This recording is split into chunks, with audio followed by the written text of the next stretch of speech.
नमस्ते, नमस्कार दोस्तों, आप सभी देख रहे हैं Kushwaha news Bhojpuri YouTube channel में। दोस्तों आप सभी का स्वागत है। आप सभी के बीच में दोस्तों बहुत बवाल का एक सॉन्ग लेके आ गया हूँ, जिस सॉन्ग का टाइटल का नाम दिया गया है कुशवाहा जी से शादी करा दी ए बाबा। जी हाँ, जो कि बोल बम गीत है और आप सभी के बीच में बहुत काफ़ी प्यारा गीत है। यहाँ पे पोस्टर देखिए साइड में, जो कि बहुत काफ़ी हाई लेवल का जो कि गीत आ रहा है आप सभी के बीच में।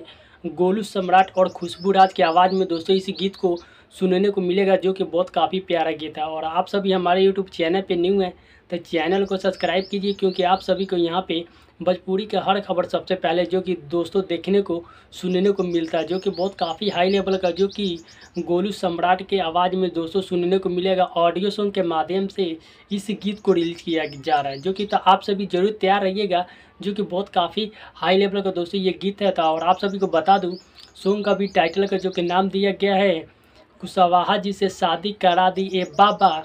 इस गीत का टाइटल का नाम दिया गया है। इस गीत को गाए हैं जो कि गोलू सम्राट और खुशबू राज, जो कि इनका साथ दिए हैं। इस गीत को लिखे हैं जो कि यानी अरुण सक्सेना जी इस गीत को लिखे हैं, जो कि बहुत काफ़ी बवाल का गीत लिखते हैं। और ये संगीत दिए हैं जो कि इनके बारमा का दोस्तों म्यूजिक है, जो कि बहुत काफ़ी बवाल का म्यूजिक देते हैं। तो आप सभी जरूर तैयार रहिएगा इस गाने को सुनने के लिए। तो कल आप सभी के बीच में दोस्तों इस गाने को जो कि रिलीज़ किया जा रहा है गोलू सम्राट ऑफिशियल यूट्यूब चैनल पे, इस गीत को कल रिलीज़ कर दिया जाएगा। सुबह 6:30 पे इस गीत को रिलीज़ किया जाए। तो आप सभी जरूर इस गीत को सुनिए और प्यार आशीर्वाद दीजिए। आप सभी को मिलता है नेक्स्ट वीडियो में, तब तक के लिए जय भोजपुरी जहान।